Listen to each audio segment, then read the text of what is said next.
Halo semuanya, perkenalkan nama aku Aisyah, mahasiswi dari STIMI Kota Banjarbaru yang pada kesempatan kali ini mau memberikan sedikit penjelasan mengenai HEP rule. Mungkin bisa dibilang lebih ke sharing ya, karena pada semester kali ini aku baru mempelajari tentang algoritma ini. HEP rule atau mungkin dalam bahasa Indonesianya yaitu aturan HEP adalah salah satu algoritma pembelajaran paling dasar dan tertua dalam jaringan saraf tiruan. Diperkenalkan oleh Donald Hebb pada tahun 1949. Algoritma ini didasarkan pada prinsip biologis neuroplastisitas yang disederhanakan dengan ungkapan yaitu neuron yang aktif bersamaan akan terhubung bersama. Nah, jadi Hebb rule ini ada rumusnya teman-teman, yang mana digunakan untuk menghitung perubahan dari bobot. Nah, rumusnya nanti mungkin aku selipkan di sebelah sini. Ada untuk mengetahui bobot baru. Itu ada rumusnya dengan dikalikan dengan target atau output yang diharapkan. Nanti ada penjelasannya di sebelah sini. Dan juga kita akan menghitung dari nilai bias. Nah, jadi nanti ada bias baru, ada target, ada bobot baru, sorry. Terus ada bias baru yang mana nanti akan ditambahkan juga dengan target atau output gitu. Terus, hal yang paling penting teman-teman yaitu algoritma HEP ini bekerja paling optimal ketika data dipresentasikan dalam bentuk bipolar yaitu min 1 dan 1 daripada biner 0 dan 1. Jika menggunakan binar atau 0, setiap input bernilai 0 tidak akan pernah mengubah bobot karena hasil perkaliannya selalu 0. Terus, HEP rule ini mempunyai algoritma. Ada beberapa mungkin nanti saya sebutkan secara singkatnya saja. Yang pertama yaitu kita perlu inisialisasi, yaitu atur semua bobot awal dan bias menjadi 0. Lalu yang kedua, iterasi data. Untuk setiap pasangan data, pelatihan masukan atau input dan target, lakukan langkah yang selanjutnya nanti akan saya sebutkan. Terus ada yang ketiga yaitu aktivasi input dengan menyetel aktivasi unit input ke nilai data masukannya. Lalu yang keempat ada aktivasi output dengan menyetel aktivasi unit output ke nilai target yang diharapkan. Dan yang kelima ada pembaharuan bobot dan bias dengan menghitung bobot dan bias yang baru menggunakan rumus yang tadi sudah saya jelaskan. Dan selanjutnya kita tinggal menguji dan lalu menarik kesimpulan.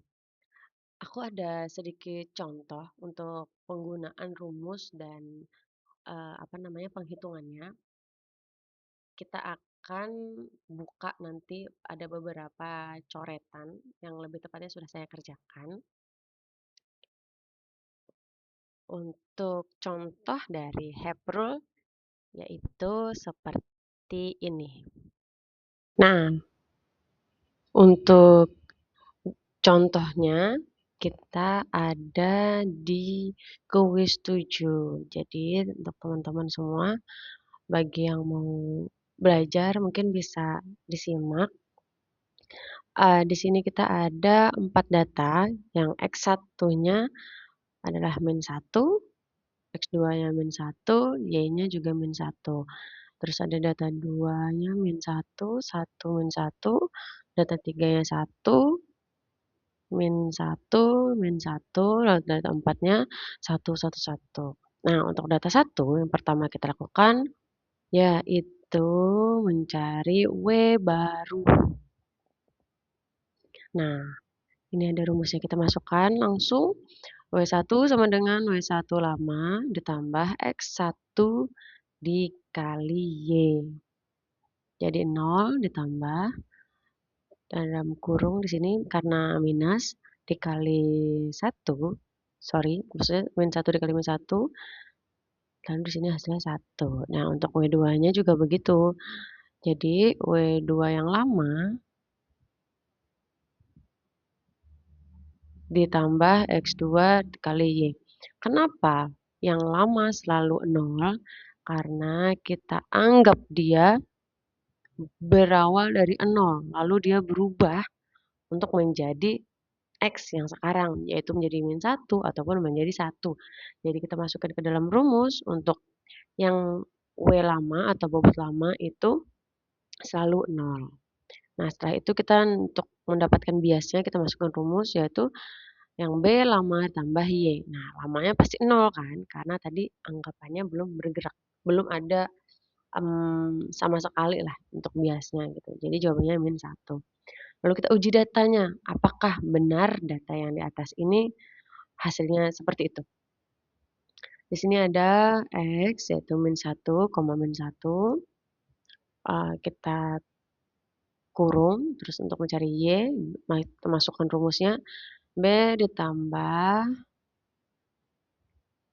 X1 kali W1 terus ditambah X2 kali W2. Lalu jawabannya ada di sebelah sini nih, ada min 1 ditambah, nah hasilnya lalu di sebelah sini. Jawabannya adalah min 3. Yang artinya adalah min 3 lebih besar daripada ini. Lalu jawabannya adalah Y sama dengan min 1. Cocok, berarti jawaban untuk data nomor 1 adalah cocok. Nah, itu rumusnya kita pakai untuk semuanya sehingga kita dapatkan bahwa jawabannya semua data cocok dan data yang ada ini semuanya benar. Seperti itu singkatnya. Tidak susah, tapi kita perlu teliti mungkin untuk apalagi untuk yang minus sama yang plus itu biasanya terbalik.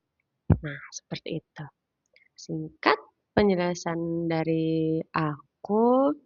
Masih sambil belajar juga ya teman-teman. Jadi nanti untuk nextnya kita bisa pelajari lebih lanjut lagi mungkin dicari dari sumber-sumber yang lain.